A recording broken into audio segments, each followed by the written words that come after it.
Pretty cool. Wow, wow, wow, wow, wow, wow, wow. Should have brought another device.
Alright, there's the power hammer and the forge. We're gonna do some smashing. We're gonna put on a glove too, just in case the bar is hot. We'll probably have no viewers yet, but that's fine.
Tongs belong on the floor anyway.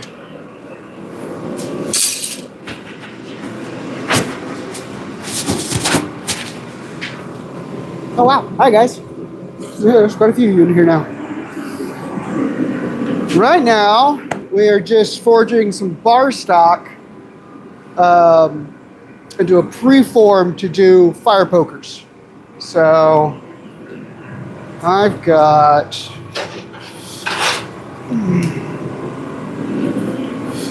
some of these big chunky drops from I think 3/4 inch plates. So they're about 3/4 by 3/4 by 24, and currently isolating the tip off, and we're gonna split that and stretch that into the hook and the poker.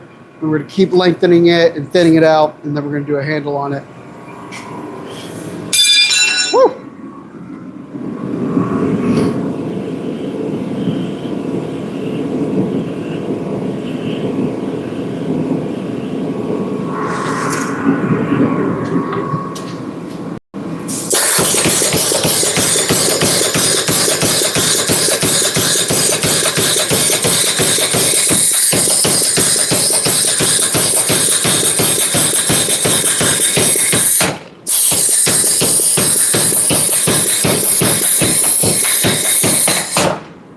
So I'm being very chunky with the dies right now and just smashing out so it's very knobby. And we're going to go back in and we're going to clean all that up on flat dies.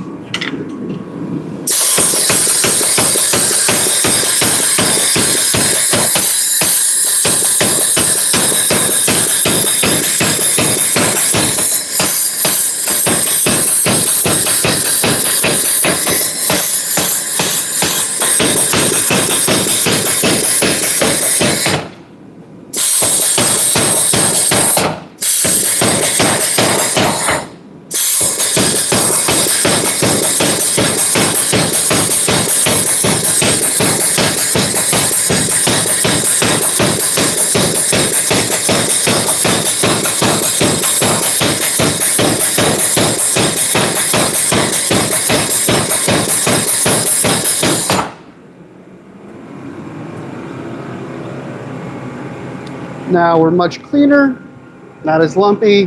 Gonna keep getting some length. And eventually what we're gonna do is we're gonna flare this out in the tip, split it, and that'll become our hook and our poker.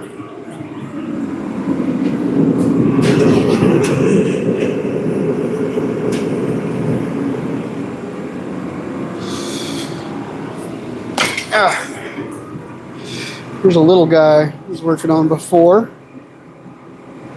It's a little Damascus, a little hunting knife. So what I'm really working on is going to be a fire poker. I'm going to do some more knife work in a little bit. This was Damascus. And I wanted to straighten it out, not do a whole lot of manipulating to it. So gave it a little more handle, so now it's a little more comfortable. This will just be a fun little something.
I almost need longer support bars on this thing. We're going to do some very rudimentary hot cutting here in a second. This is an extra little tab of Damascus that came off that same bar. It's just kind of flattening it out and getting it a little more uniform. And it's just about right to make a knife out of now. But we're not going to forge on it. We're just going to grind a knife out of that one. Just that way the pattern pops a bit more. Hi guys!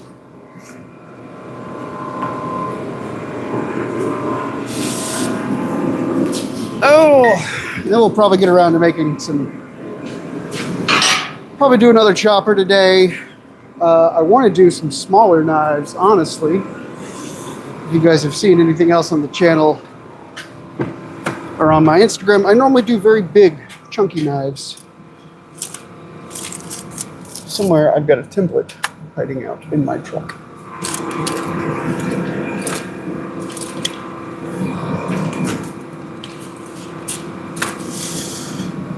Now it pays to be organized.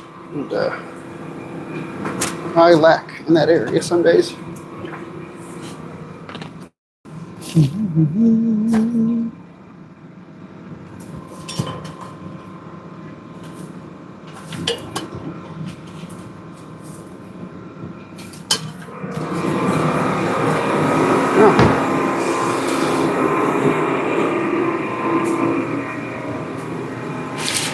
Did I put that template somewhere it wasn't supposed to go? All of the other things. Here.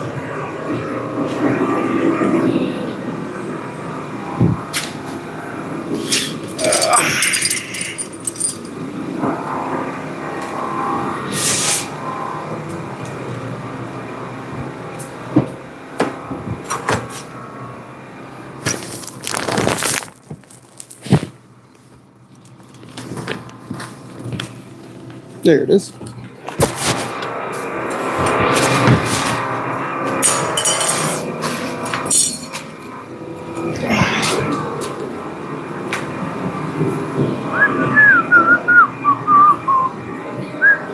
So we're going to work towards something like this in a bit. I do sell them. I mainly sell at shows right now. So I do Blade Show in Atlanta, and then several other smaller like maker fairs, Renaissance festivals. So I've got 2 shows next month. One is at Viking Alchemists. It's called Mead and Metal. It's in Smyrna, Georgia. I do demos all day and sell anything I have. And then the other one is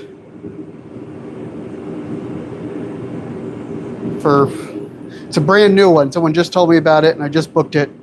It's at the end of April. And it's like the hound, the hunt, the horse. It's more in Cartersville, Georgia. But I'll be doing more demos there as well. All right, we are going to do this rudimentary hot cut with this blunt axe.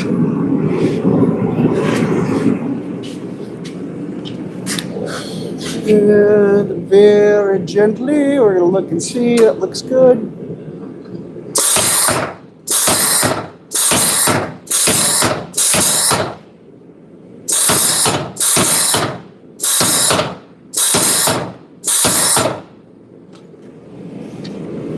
Pretty good.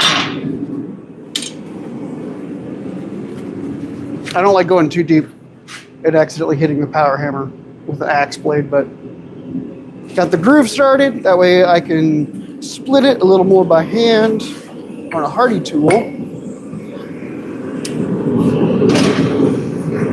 And then if I have to, I can just finish it off with the belt grinder, not belt grinder, bandsaw.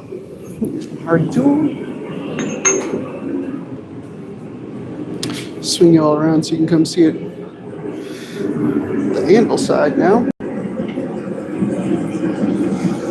Try not to rock you too much. Oh yes, thank you very much for subbing. I really do appreciate that. The goal is to do more on here. Problem is, like, I live pretty far from my shop. I don't live like right next door. So coming out to the shop and doing forgings only happens like once a month. But I got a lot of finish work to do. I'm also going to be doing like some leather working, like some pouches, some coats. I've got a lot of ideas rolling around that I really want to do. So we'll see where I get to with that.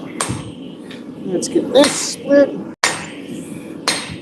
I should use a different hammer. I was making a video a while ago about using junk hammers with your Hardy tools. You don't want to accidentally smack your good hammer into a blade, just like I don't want to put the axe blade into the power hammer die. So we're going to grab a junk hammer, just a Home Depot Harbor Freight engineer's hammer, and use that. That way I don't mess up my beautiful lily hammers that I'll never be able to get again. Turn that the other way.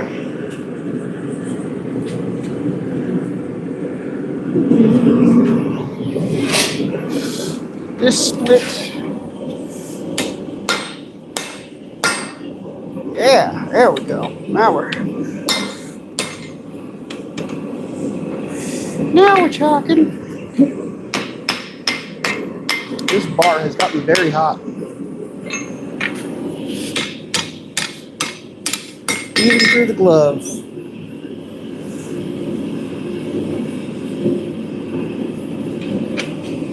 Alright.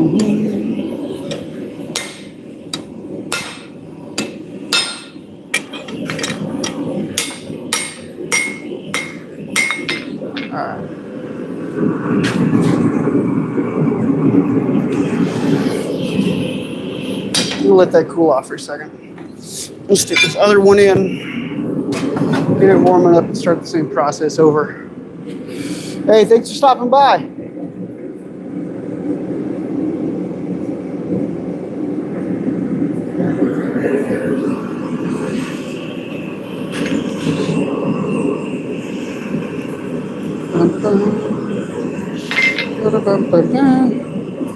Dented that pretty hard in my file.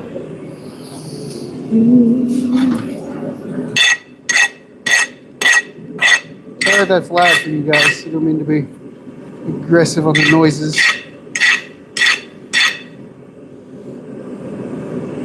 That's no longer bird. I'll clean it up on a grinder later. Make it all nice and pretty again.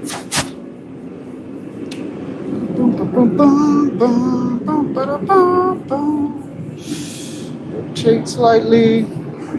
Sorry for the wobble.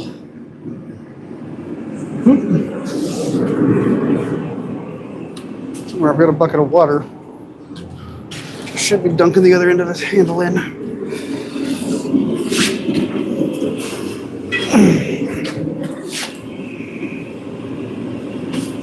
All right.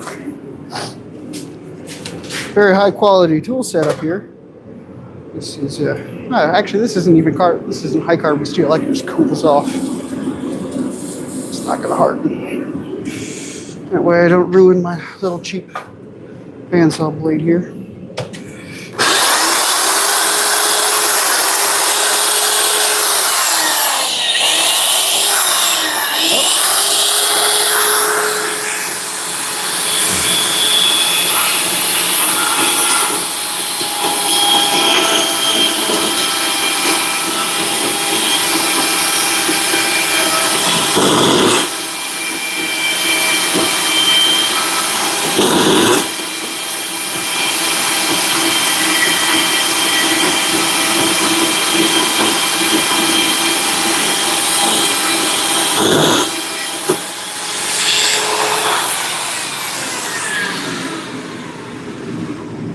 Sorry for all the loud noises. It's a shop, guys. I'm sorry.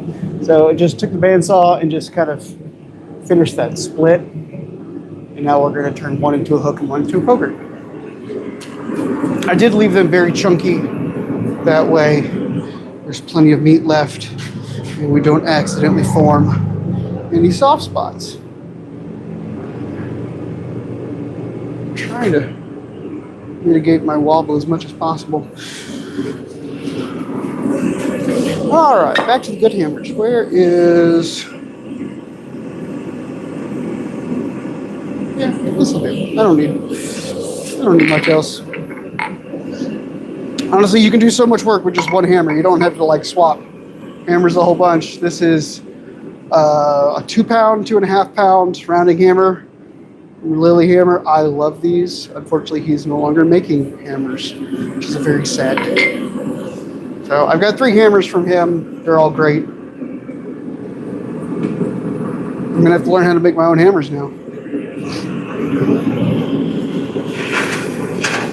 That has no heat.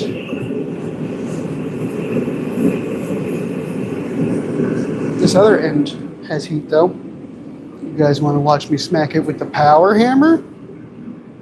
That seems to get people involved. We'll come close too. This will probably shake the camera real good. All right. Power hammer smacking time.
That's some basic stretching.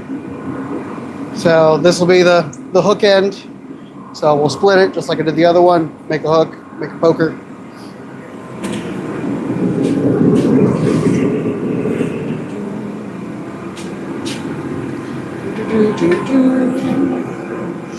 This is why I need a camera guy. Anybody local in Georgia want to come be a camera guy?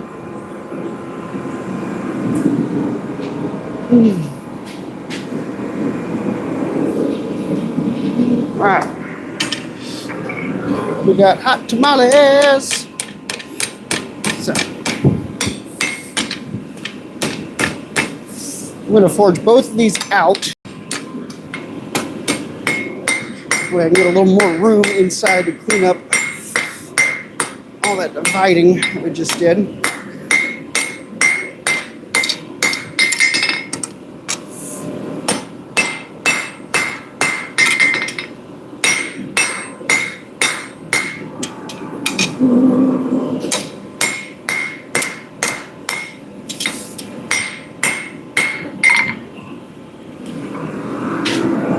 I would love that to have more heat. I would love for that knot to fall out of the forge. So the problem is, once it gets too long, it just wants to fall out everywhere.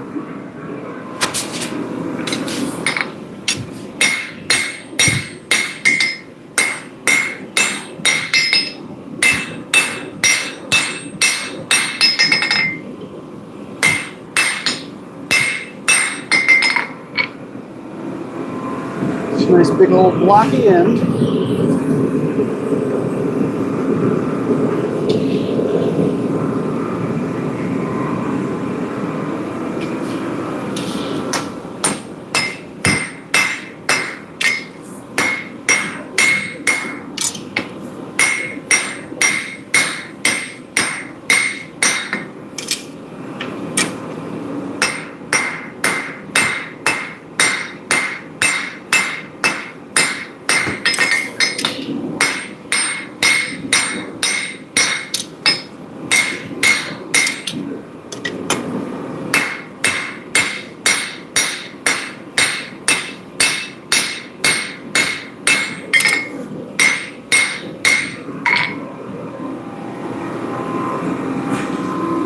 So just kind of working this from four sides, trying to get a nice taper. We'll work on the other side.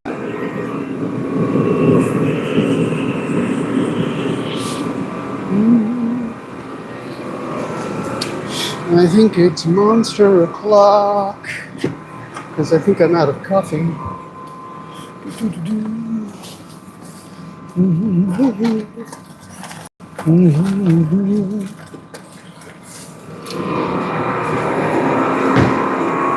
Remember, folks, stay hydrated.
Swinging hammers, swinging hammers.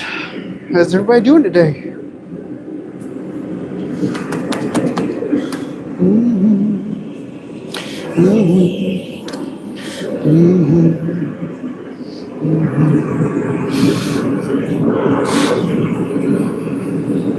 right, let's do some more power hammer work.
by potential spam. They're calling me.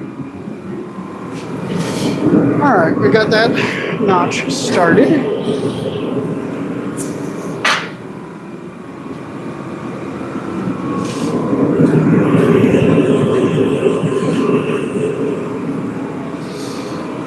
We're going to straighten that, tuck that back down. Pull this one right back out. Hang with me, guys. Just a second.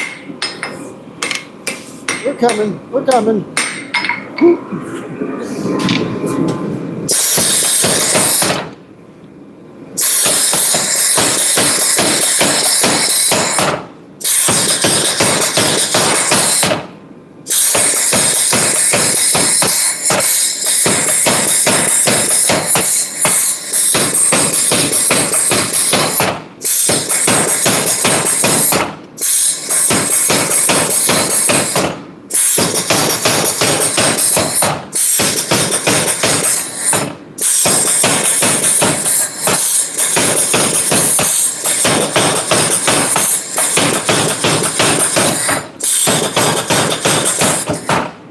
Good poker.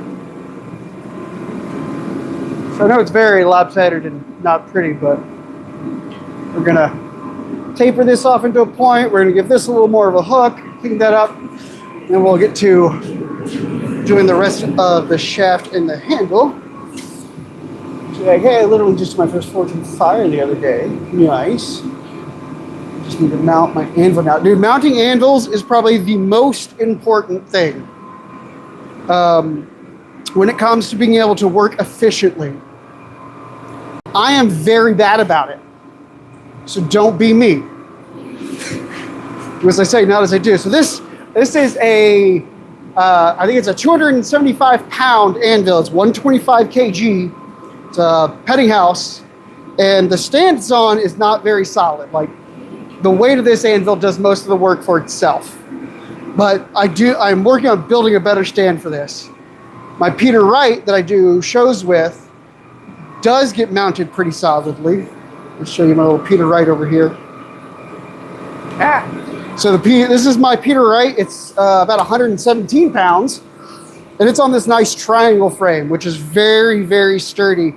And then I chain it down and I bolt it. And so it sits on that all day while I do shows. So make sure you get your anvil height right whenever you do your mountings. So like a resting fist, like my arm is slightly bent, like pocket height really is what you're kind of looking at.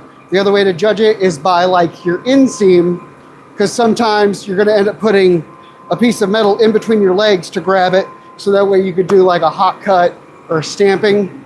So keep that in mind. I just bought an anvil a while ago. There's a short about it. Or like it's a mouse hole, and the thing is like right here. It's super tall. It just you can't work on it. Period. Yeah, I suggest good metal stands, something solid. You can do wood. Just make sure they're sturdy. 75 9 figures at Anvil, 180. You'll be surprised, like maybe how much you don't use the horn. Like you could get by without having a horn, but you know, unless you're buying like the Atlas anvils, those are about like the only ones I know that don't come with horns, or like a church window, which I would love a church window anvil.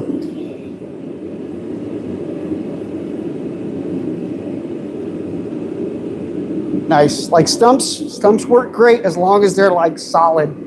Look up Jason Knight. He's a master bladesmith.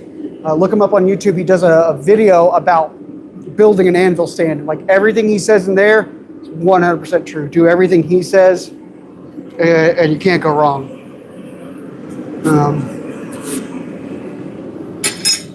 Yeah. Yada yada yada. I've got like 4 anvils now, I think. Yeah, because I've got this petty house, the Peter Wright. I have a smaller petty house. It's like a 97 pound anvil. It might be lighter than that. And then I've got the mouse hole at home. I don't remember how much this thing weighs. Just look at it. It's like a mini version of my big one. It's so beautiful and cute. This one is 35 kg. So that might be like 75 pounds. There's some big things I'm working on. I'd like to finish. I've got this cool wakizashi. This crazy, curvy short sword. Made this a long time ago. I need to finish it. But they don't fit in my kiln, and I worry about doing forge quenches. And then this cool little mini side sword saber. It's all edgy. I made this a long time ago for a competition, and then the competition got canceled because the guy was a scam artist. So yeah. Never finished it. Alright, back to what I was doing. It's Anvil. I'm going to work on horn. So like, the horn is really only good if you are going to be curving things. You can get by without having one. But the trick is you'll always find something else like to use to do it. So like curving you could do with just about anything. This is probably good. We don't need it to be super pointy. Just pointy enough. A lot of these people like the rough forged look. So we're gonna just clean it up a little bit. So like here the horn works great because I want to make a hook.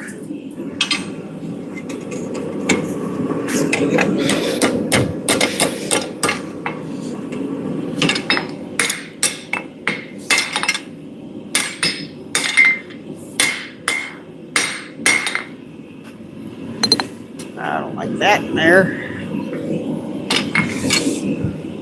A little bit of cold shut inside that crook. Don't be afraid to use all the parts of your anvil too.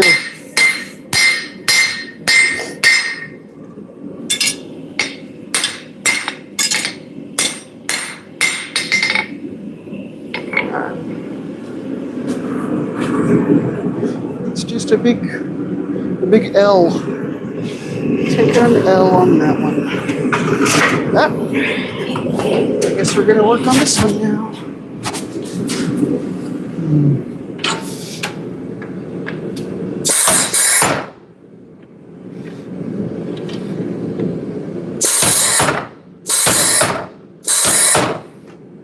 Hit the wood.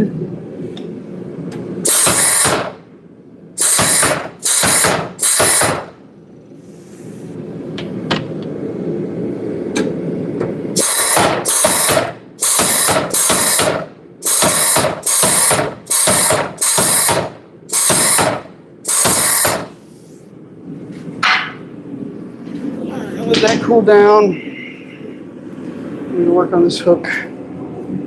Ooh.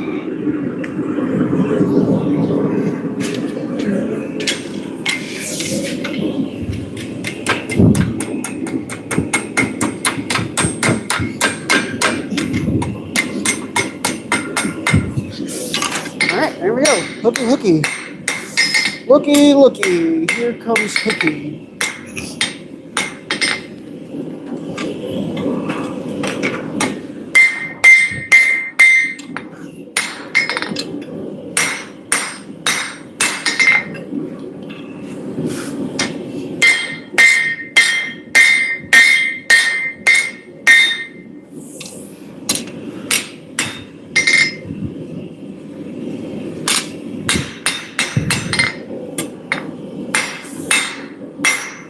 All right.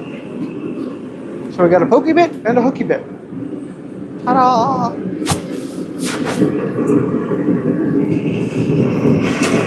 Now we need to work on making it longer. So this is like my cheap flea market find that I use for basic dimensions. Though I do end up making my fire pokers longer. Because this is for like a fireplace, not for like a fire pit. So I think I make mine like 36 inches. I think I make them at least 30. I don't have one here they're all in stock somewhere else. This is 28 inch. So somewhere between like 34 and 36 inches is what I like.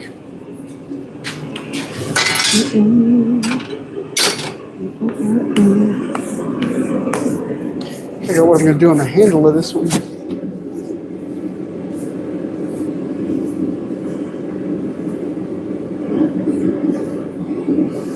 Okay, so H13 is good dye material. Like, you don't really want to forge from it. If you were making a tool, H13 is great. So a drift, a punch, even like striking dies, like most of the dies in like the press or the power hammer are good. Like H13 is very good. Or if you're making like a little swage block, very good to have. I love 5160. I think 5160 is great. It makes very, very tough knives. Most of what I use is probably 5160. I've got a bunch of 5160. I've got a bunch of 80 CRV2. Do I have a half-finished knife laying around? I do. I actually have several over here. Here, I'll get the big kahunas, the big kahuna knives.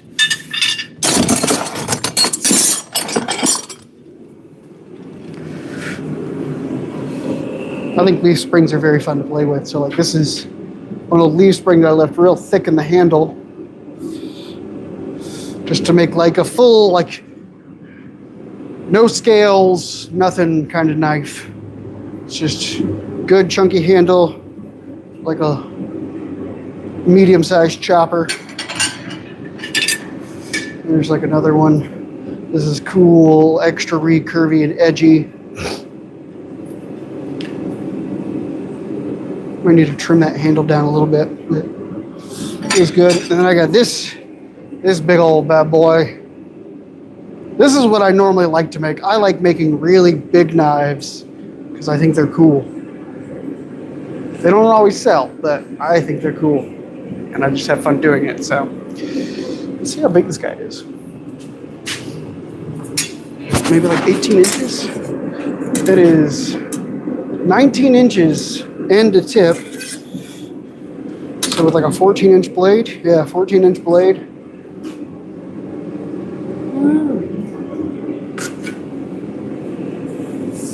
I like making big choppers. And that's what I think 5160 does really well in. You're gonna make a blade that you're gonna use, that you're gonna go out and you're gonna like hack through a brush with, do some trail clearing, or just like chopping up some big logs. I've also played around with like 1084. I haven't messed with S7. How do you heat treat your 5160? I heat treat 5160 the same way I heat treat 80 CRV2. But that's why I like those two steels so much, because they're very, very similar. So I heat to 1500 and do thermocycle. So heat it to 1500, let it soak. So like, you know, I use a kiln for mine. Mine is all electronically controlled, and I don't do it in the forge. But that way I can control the exact temperature. So 1500, which is like a cherry red. So if you're just doing it by color, you got to be able to pay attention to that. So like dull red, cherry red is about 1500. So put it in, let it soak for about 3 to 5 minutes, depending on how big your knife is. You just want it heated all the way through. Take it out, let it air cool. I have pinholes in mine. I hang them from a rack, and I just let them hang out.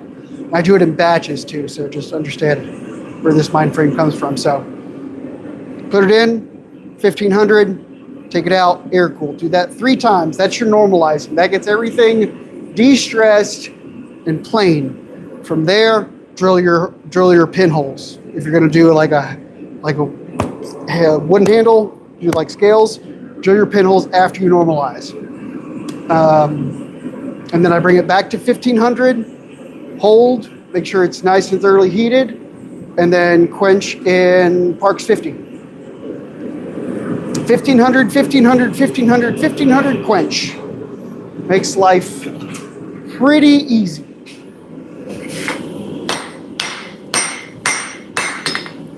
And then depending on what you're doing with the knife later is what you're going to temper it to. So like you could make chef's knives out of 5160. You could. People will complain, that's not the best steel for this, blah, blah, blah. Well, it's hardenable steel. You just don't temper it at as high of a temperature.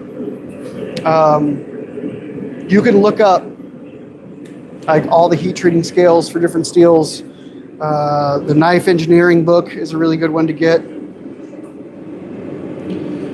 Kiln makes me good. Yeah, I mean, just like turn the lights off, do it dark, make sure you're not wearing tinted glasses like these. Wear glasses, please. But winging it's not a problem. And 5160 is very, very forgiving in the heat treat. Like, you've probably got, I don't know, like a 30-degree range to where it'll still harden. So as long as you're getting pretty good at noticing that temperature and just looking at the color of it, should be good to go. Heck yeah, man. It's a nice day for forging. Like, down here in Georgia, we just had a bunch of rain. We're about to get a cold spike next week. So this is my one time to get out here and to get to hammering. You want to make daggers more than anything. Okay. I mean, daggers all come down to the grind. So just get very good at either forging in that nice diamond cross section or get very, very good at grinding. I do a lot of brute to forge. I leave a lot of the rough and tumble on my blades. So I get very, very close to final dimensions when I'm forging. And then all I do is I grind back maybe like half an inch, maybe an inch to get that edge down.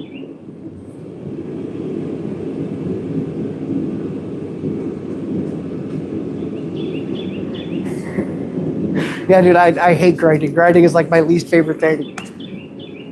What kind of grinder did you get? I've got a Broadbeck and an Ameribraid, and I like them both. I have this opinion that a grinder is a grinder. Like very, very few people corner the market on excellent grinder bits, I guess. Are you doing like the like 2x48 Grizzly? Or are you doing like a 1x30?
Like a rag. This handle's getting toasty.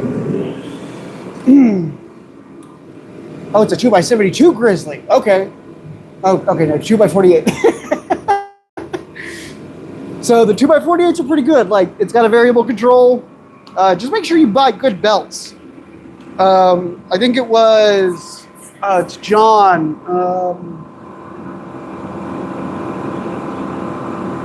Old Hickory Forge on YouTube did a review of the Grizzly, and he burnt it out. Like he kind of pushed it to its limit. I think you could do pretty good work on it. just don't like let the grinder do the work. Don't push into it as much. The motor on it isn't as big, so it can't really keep up with you sometimes. But I think it's great. Like, they're a good place to start. Your belts will be a little cheaper. Just go through a good abrasives company to get it, whichever one that is, be it like, you know, Combat Abrasives, Red Label Abrasives, Phoenix Abrasives. I've used Combat and I've used Red Label. Red Label is what most of my stuff is right now.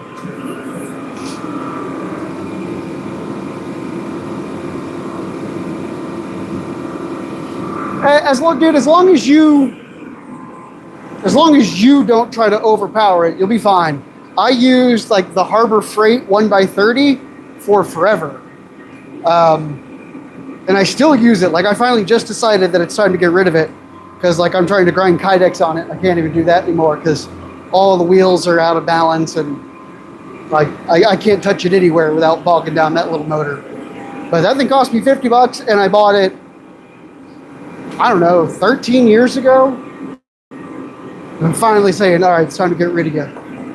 So I think it'll be fine. Yeah, you're not going to be hogging material off. Take it easy, use appropriate grits, like, you'll be fine. Don't worry about it.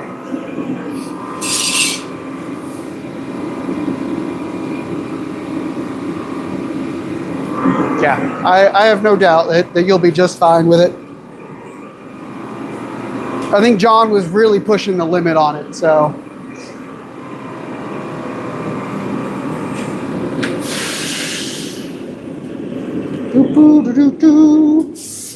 Oh.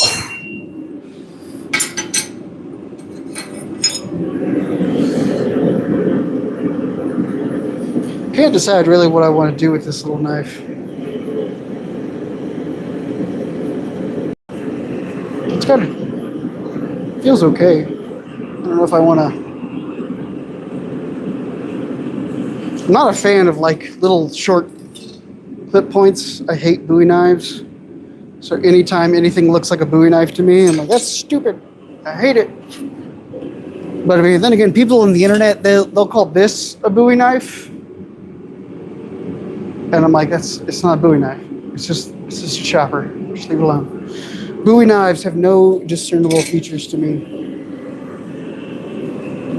They're like, well, it's a clip point. Well, not every clip point is a Bowie knife. Well, it's got a guard. Well, not every knife with a guard is a Bowie knife.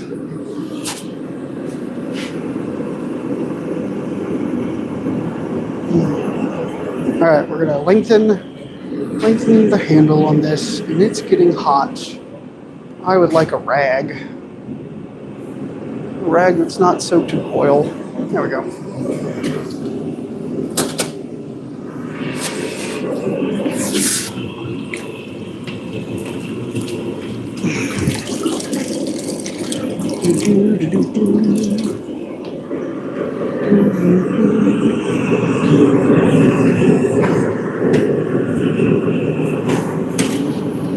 Oh, we're sticking out the other side. There we go.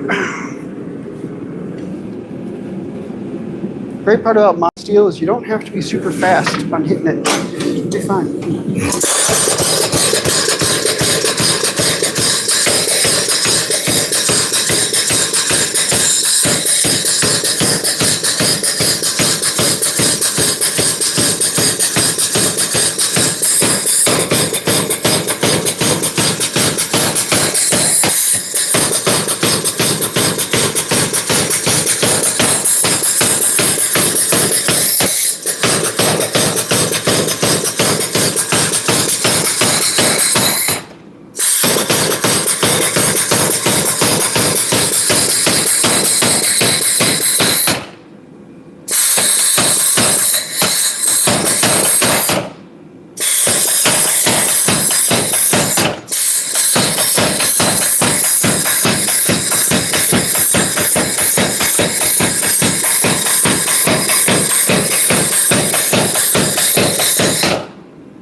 That looks about to the length we want. I love this little hammer. So this is a very, very small power hammer compared to most anything else. It is called a Bull 50. Once again, it's no longer production. Can't ever find it again if I wanted to. What we got here? This is forge section is about 30 inches. We want to keep going.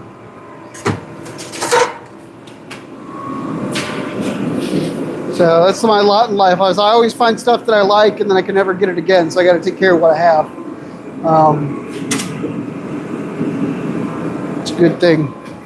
Good thing to do, though. Got to take care of your equipment.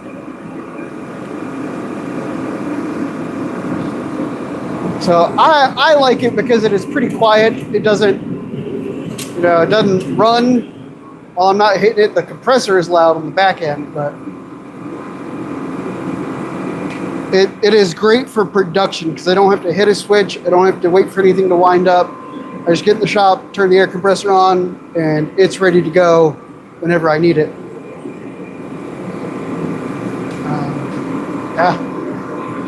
It was a lot of the stuff I have. I'm very blessed to have. They've been like excellent garage finds or older guys getting out of the hobby. Even including the shop that I'm in. I'm very blessed to have this place. So, even though it's an hour and a half from my house, it's totally worth it.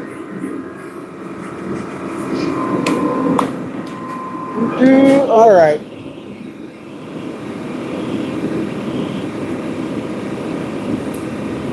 Well, I gotta keep lengthening this thing out. I'd like to get onto some knife making though. This is a good place to start. This gets me warmed up so I don't mess up any knives. It's generally what I like to do. Start on something simple and then work forward. This is a good piece of leaf spring. Make something out of this. It's probably got a good weight to be a chopper, though it's got a bad spot on it. This is where the hole was in the leaf spring. I need to get rid of that. Get rid of that.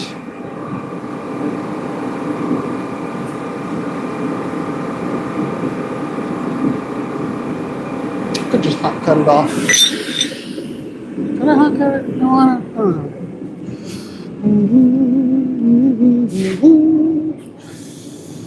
We'll use my noisy little guy over here.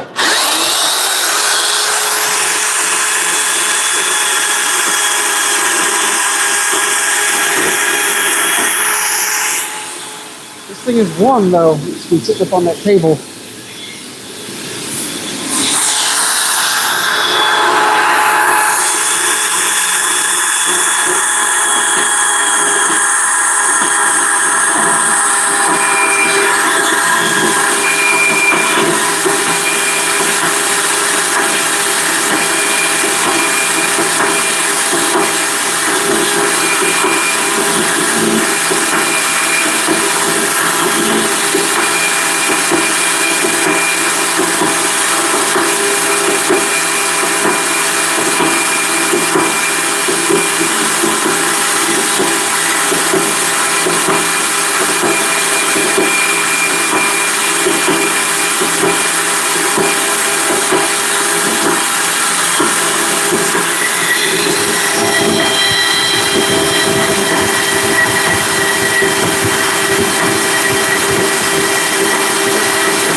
There we go, just like that.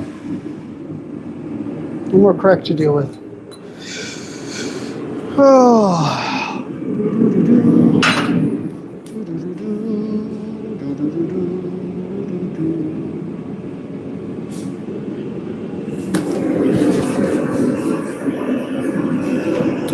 right, we're going to do more power hammer work.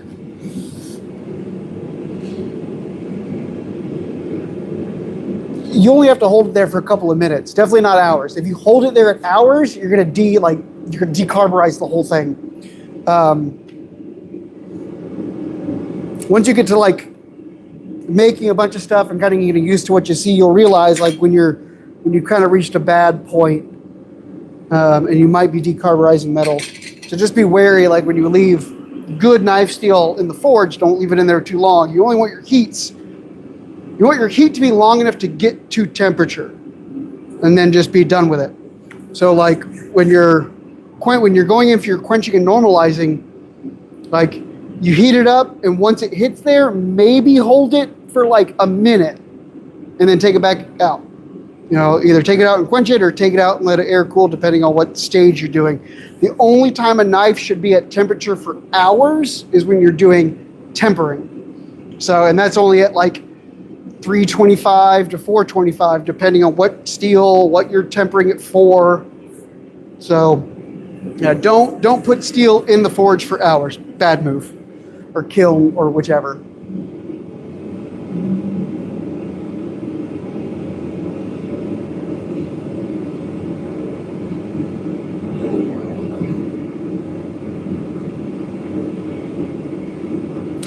Yeah, so be careful when you're reading heat treating charts, because metallurgically you heat treat for a certain amount of time per cubic inch. So like it says hold for 30 minutes per cubic inch, and like it said there's no cubic inch on this effectively. So like you just want to hold it there, like in the kiln, because the kiln's already at temperature. I just put it in there. I leave it in for like 3 to 5 minutes. Take it out. It's good to go. So like unless you have like a really big chunky bolster area, think like once again a cubic inch is going to be an inch, and an inch. Very rarely will you see that on a knife. So when I make something from scratch, it's satisfying. When I assemble something else created, so you gotta be an idiot to mess it up. Dude, well, you'd be surprised. Like, I mean, sometimes I'm an idiot, and I'm just like, what happened here? Even when I make like simple projects, I'm still like, what did I do wrong? But the only thing I've assembled from anybody is a grinder. When I bought my Broadbeck, they didn't offer it as a pre-made. You had to assemble it all yourself.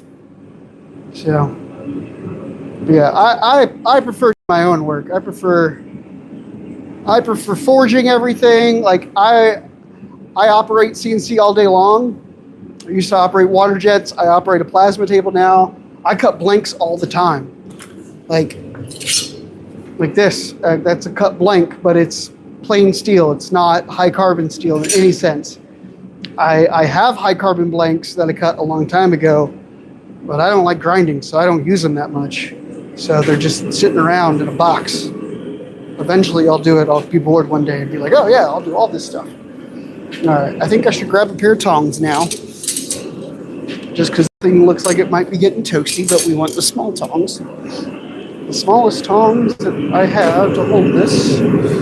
That's pretty good. We're gonna get the hook all the way out. Ah! We're getting lengthy now.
I think we got enough length now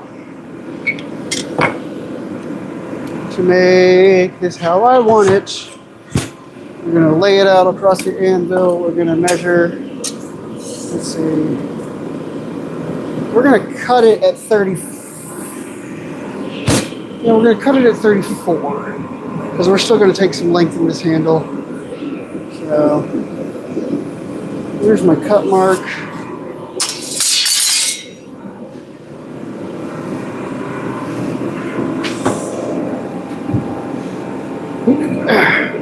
We're gonna go back to rudimentary cuts. Don't try this at home, kids.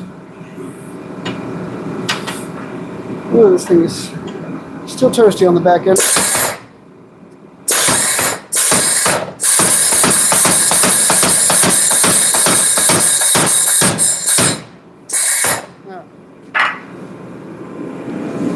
That's good enough for right now. Where is the tongs? We're going to take this, we're going to cool it off a little bit. And we're going to stick the big end in, let that warm up. Come back and keep chopping.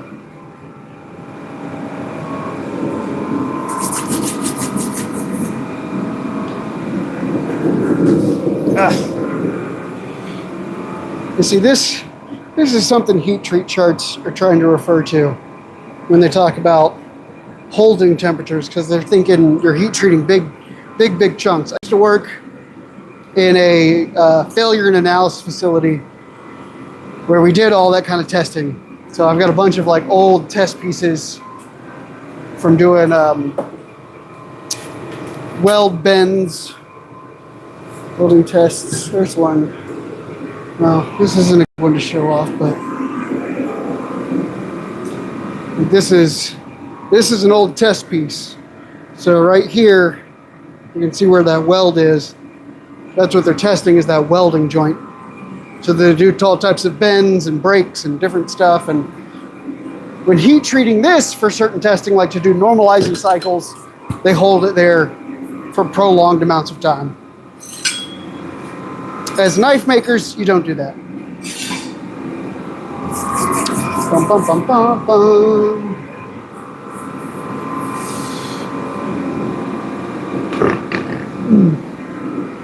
Time to hydrate or dehydrate.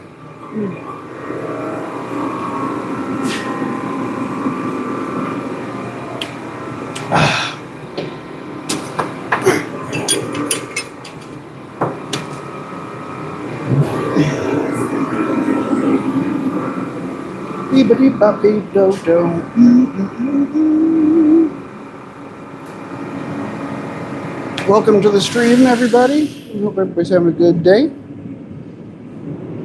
Right here, forging. We're about to do some knife work in a minute.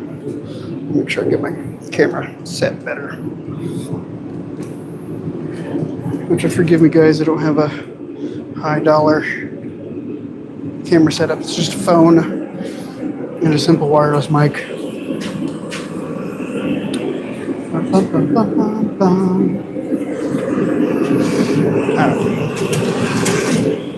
Out we go, back to the hammer, back in our slot.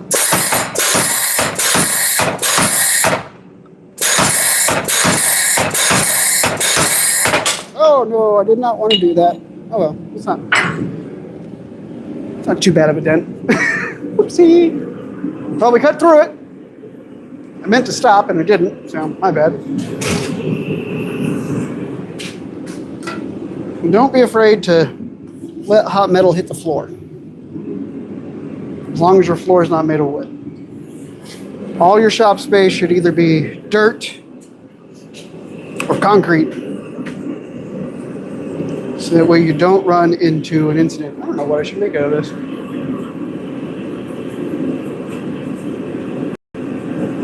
It's a hefty chunk of steel, but maybe I won't leave it on the floor red hot. I do have a lot of grain on the floor currently. Also remember, do not quench high carbon steel like this. This is okay for low carbon and stainless, but do not do not do any kind of knife and steel in a water bucket like that.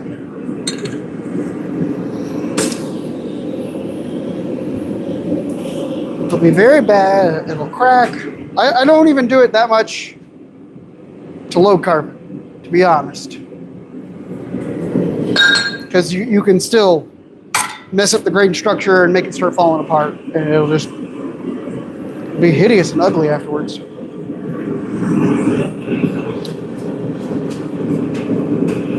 All right.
It's about 37 now. We'll go a little bit further because we're gonna pull the end off and make it into a ring. I want the ring to go that way. So here's my hook. So I want the ring to come out the opposite direction of the hook and fold over. It's just more comfortable when you hold it that way. So let's work on putting the ring on it. Gotta put a ring on it. And then we'll leave the other fire poker that I started. It's split, so there's that. I guess I'll go ahead and cut it. And I'll work on that one later after I make a knife. I want to make a knife.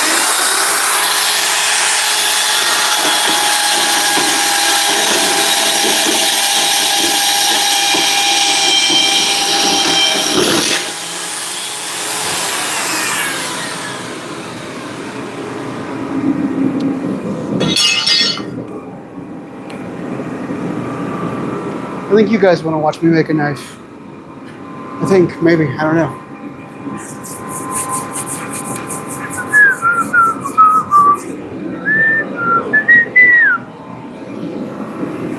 What do you guys want?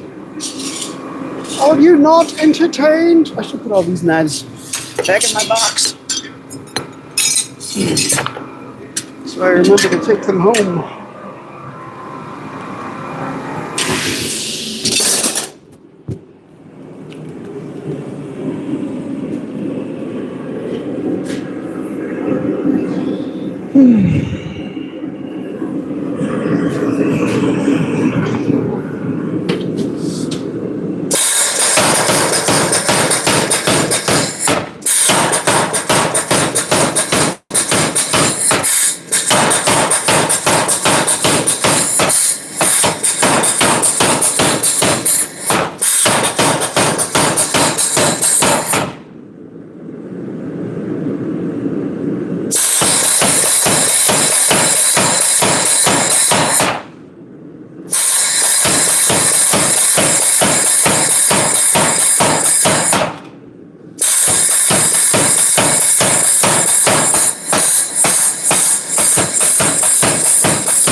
Okay.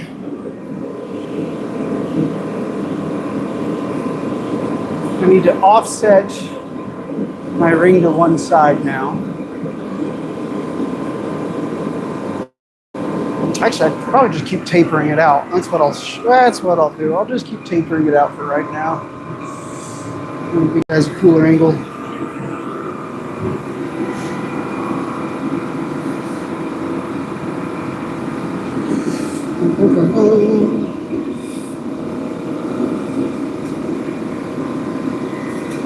I know, shaky cam, I'm sorry. It's all for the angles though. This is what we do.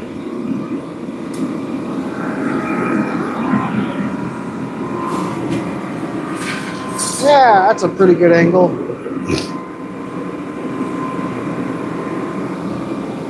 Alright, here we go. Back to the fire.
All right, there's a good chunk of length there now.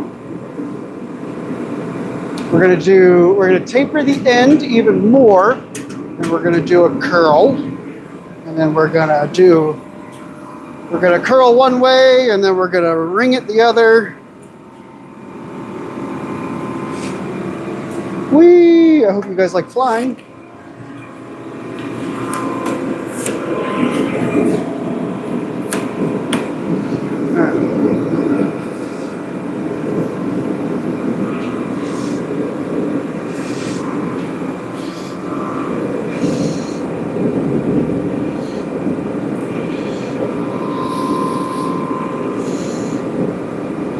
Get your angle to the anvil pretty well. Cool.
Just trying to cool it off so I can holding it with my bare hands.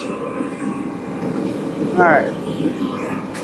So we've got that kind of squared off. Now we're going to round it off and get ready to do a little scroll and then to do a big ring.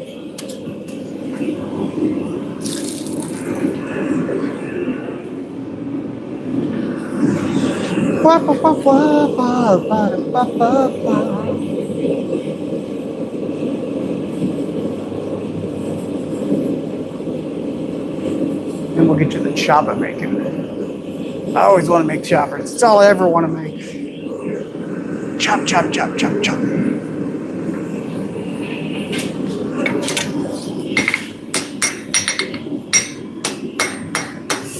All right, little octagonal work. So I forged it square. Now I'm turning it up on its sides, onto the points of its sides, and forging down into those to make it octagonal, just very gently. I'm not trying to really shove anything around. This is where the hand's going to hold it, so I don't want it to be sharp or pointy or have any little cold shuts or nooks or crannies that are going to snag you.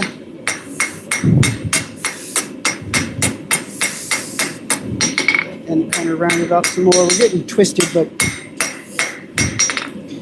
as it stands, it's not an awful thing in this project. Most people want that forged aesthetic, so having some slight flaws on a fire poker, it'll be okay.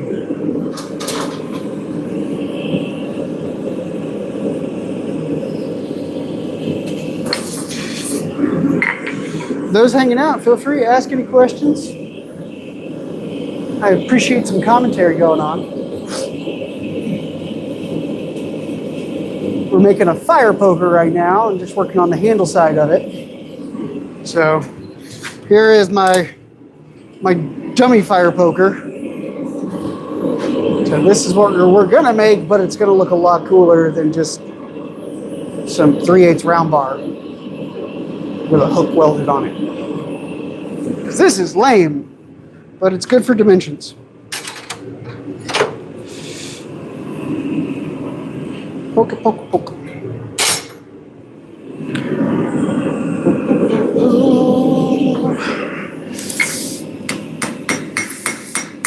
Alright, we're gonna work it kind of square again, just to keep getting a nice taper.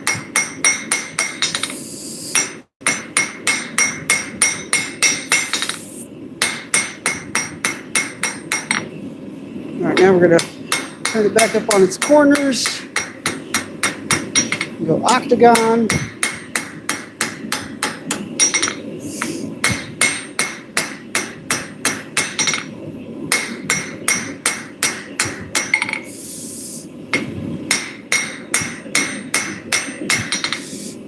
Now we're going to do some little rounding with it now that it's cooled off a bit.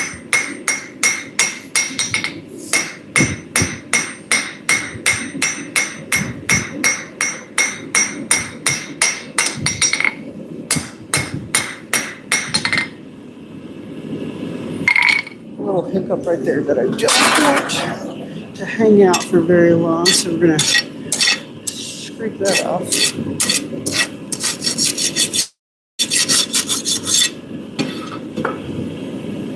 Might have just been a picked up piece of scale. Alright. Gonna get ready for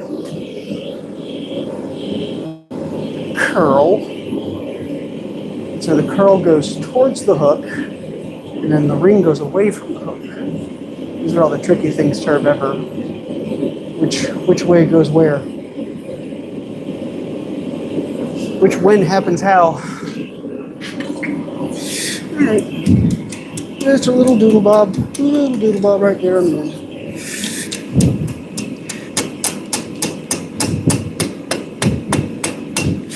Just a happy little curl, just like that.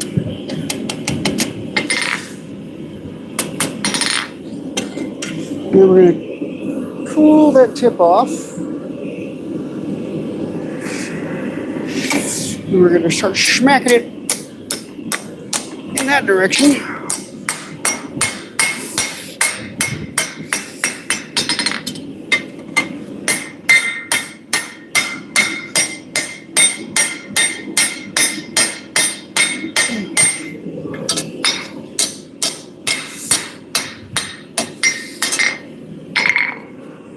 Now we're all lopsided. Now we're going to go back in the fire and turn it into a nice ring. And then we can do some twisting.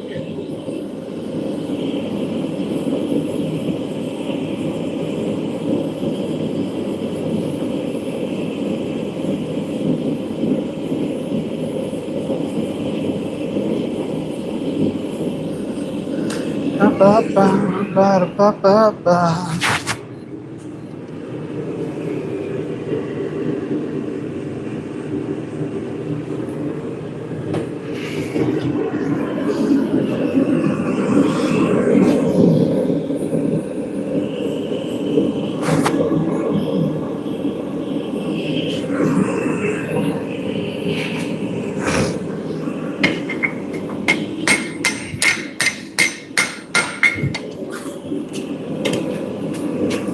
Don't want to mess up our little curlicue, so we're gonna pull it off.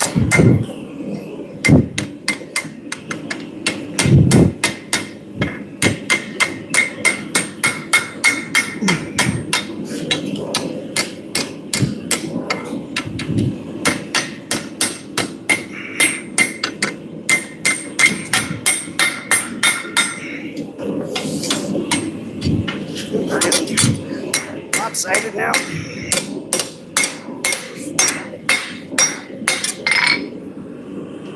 Take it in stages. Doesn't all have to be done at once.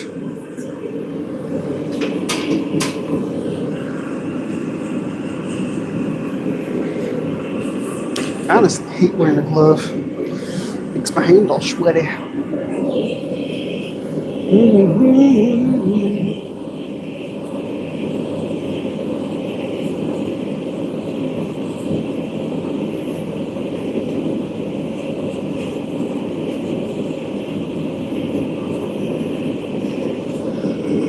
Can I turn on music while I do this?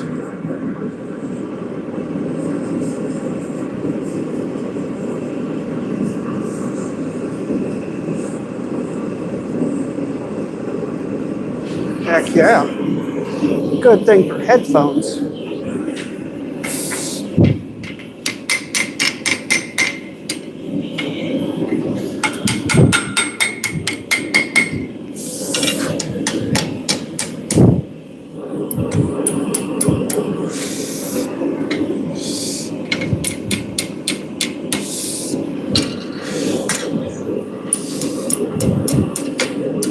Tighten all that up.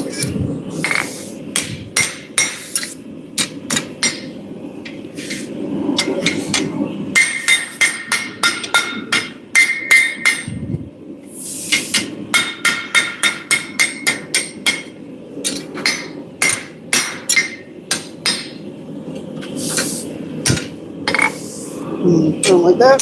That's what I get away.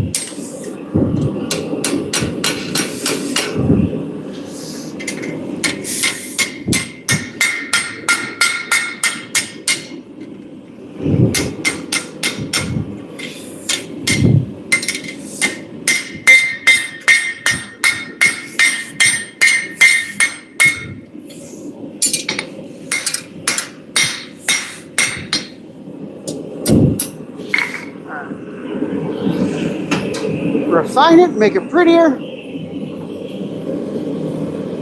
Little by little, we get there.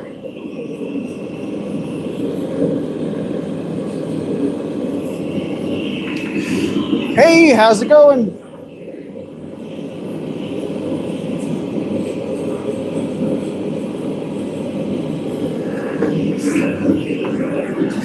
We don't need a lot of heat to do this, so we're going to just keep it nice and gentle. Just trying to round everything out, make everything pretty like.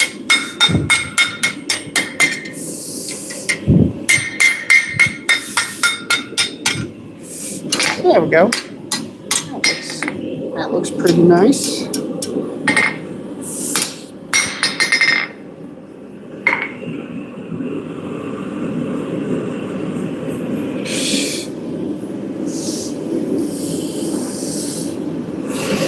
So I would like it to be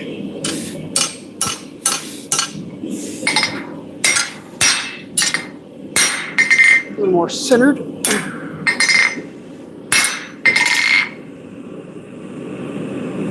That looks pretty good.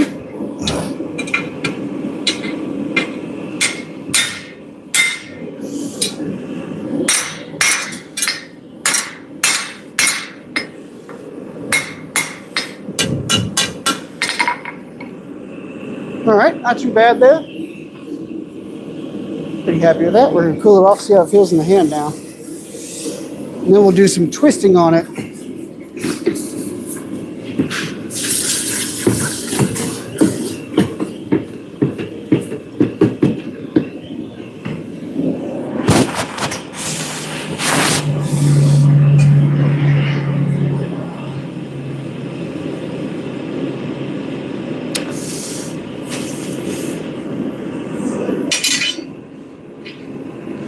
That's a pretty long fire poker. I think that's pretty good.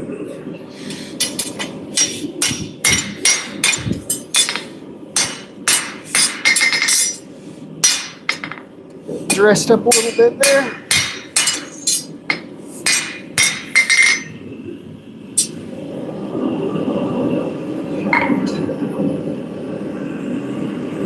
All right, let's do some twisting. Stick it pretty far to the forge. Move the camera around closer to the post vise. Oop.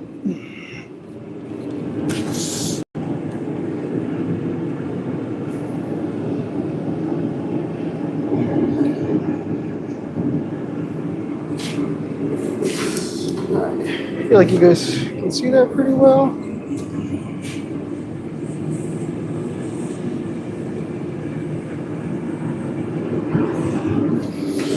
All right.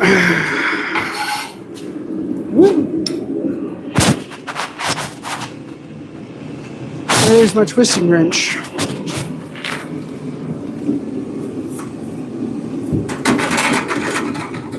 It should be in this bucket. There it is.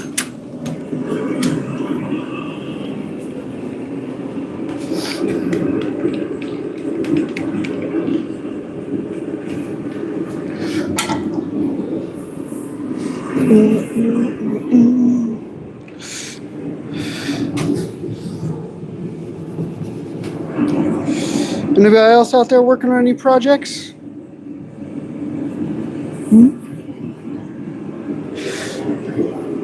You know, I could do this in the press, but that's like overkill. I don't need to do it in the press.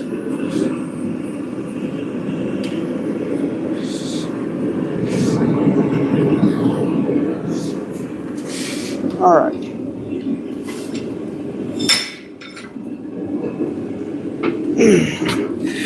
We're going to clamp right above this heated section. If I can close this.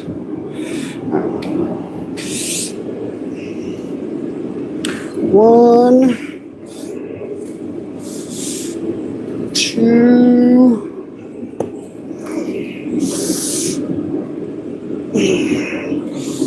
three. All right. Looks pretty good and lined up.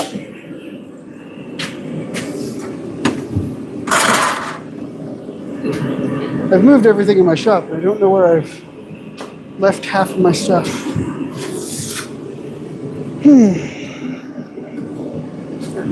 There's my brushes.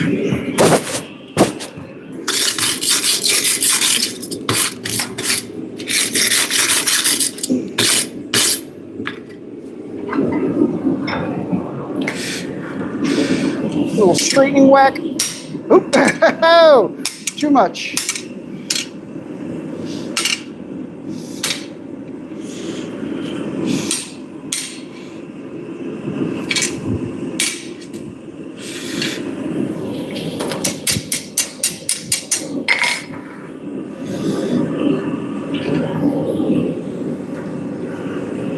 I had my wood mallet. Where'd I put it? It's all the way on my toolbox.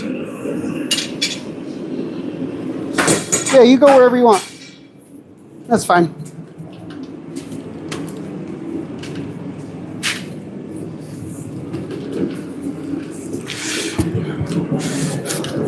Don't be me, kids. Have an idea.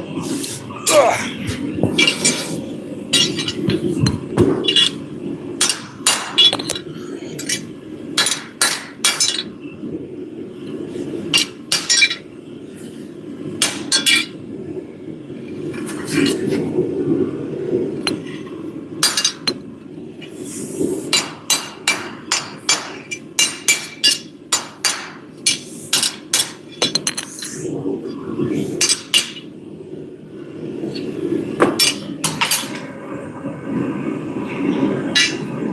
All right, now we're going to do some opposing twists.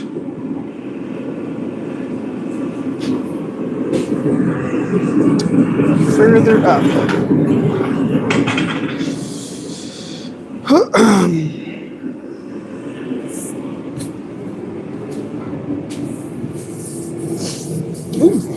Been some pretty good viewers. How you guys doing today? We're out here forging as best we can. We're having a beautiful day of it. Making a fire poker to kind of get the day started and warmed up. Hour and a half warm up, but it is what it is. Now we're going to make ourselves a chopper, and then we're going to try and work on some basic blades. So my goal is to make smaller stuff. If you've looked at my channel at all, you've seen I make pretty big things. I want to make, this is still pretty big, but relative lengthwise difference. So let's keep with it.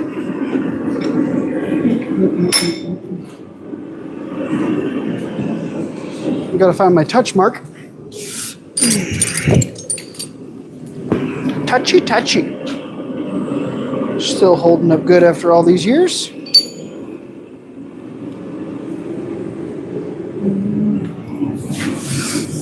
All right. We're still waiting for the forge to get this thing nice and hot. And then we're going to do some more twisting on it.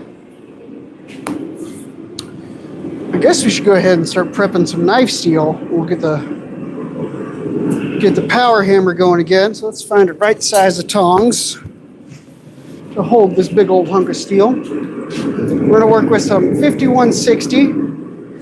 That's what I got laying around right here. Nice hearty chunk. It's probably like 5/16 thick. How big are we working with? You guys are going to have to help me keep track of how big this thing was when it started, because I always forget. So 9 inches long, 3 1/4 wide, and about 5/16 thick.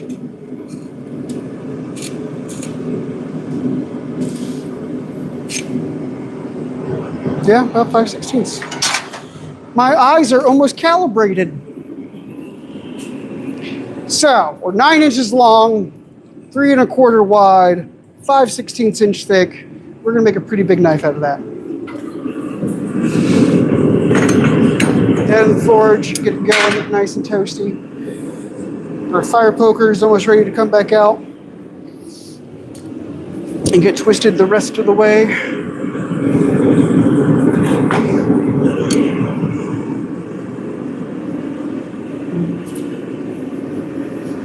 We need more Monster. Monster keeps us going.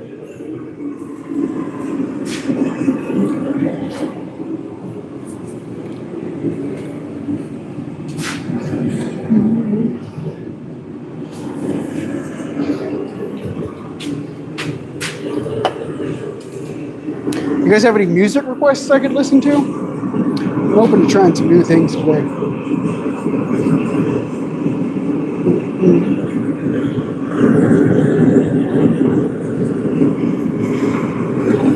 Now, here we go. We gotta fight to get out of the forge because we got a big old hook on the end.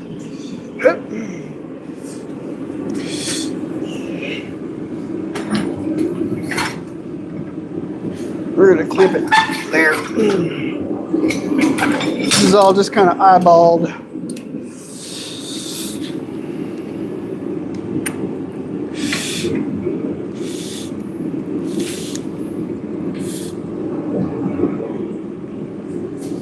We're gonna go this way. I think that's right. Okay.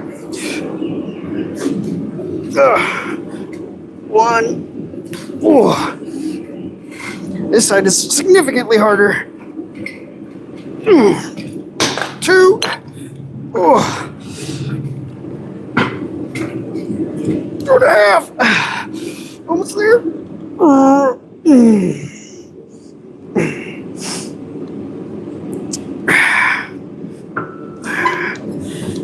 There's 3. All right. Huh.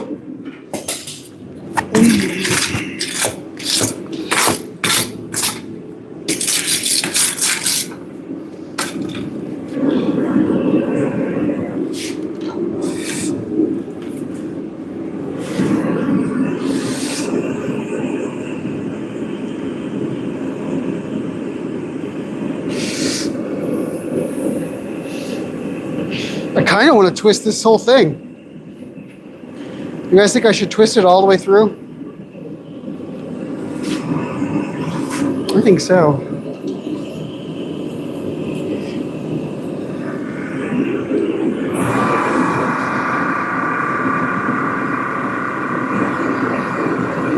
Yeah, I think we continue the bottom twist up.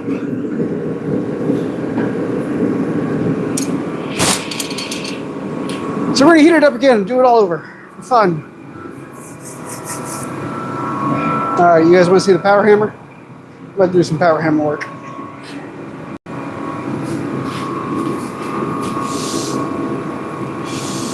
This is what everybody wants. Everybody just wants the power hammer. They don't want me.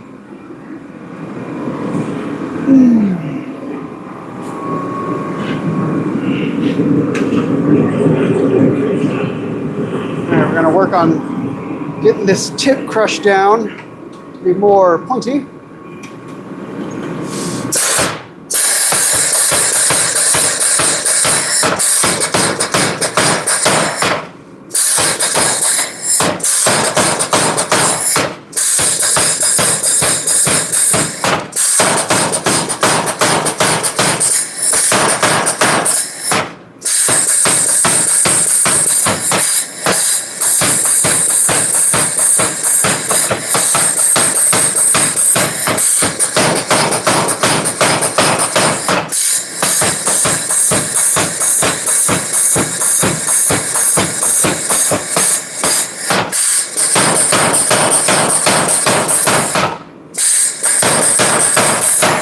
All right, since this is knife steel, we're not going to keep hitting it now that it's down to that dull red.